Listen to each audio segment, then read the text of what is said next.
पाकिस्तान ने अقوام متحدہ में भारतीय मंदूब को करारा जवाब दे दिया। पाकिस्तान के मंदूब गुलकैसर सरवानी दो टोक अल्फाज में वाजे कर चुके हैं कि जम्मू कश्मीर भारत का अटूट अंग है और ना कभी था। कश्मीर एक मुतनाज़ा इलाका है जिसका हतमी फैसला कश्मीरी अवाम ने इस तस्वाब राय से करना है। मजीद उन्होंने क्या कहा, मुलाहिजा कीजिए। Jammu and Kashmir is not and has never been a so-called integral part of India.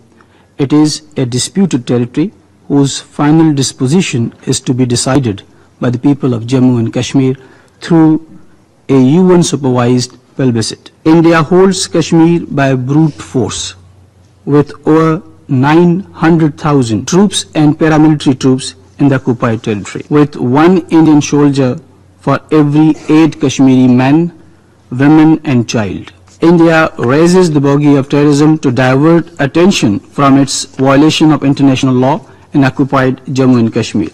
It is most ironic that India, which is committing the worst form of state terrorism in occupied Jammu and Kashmir, is portraying itself as the victim. And instead of maligning others for terrorism, India should reflect on its own campaign of orchestrating targeted assassinations, subversions and terrorism in foreign countries.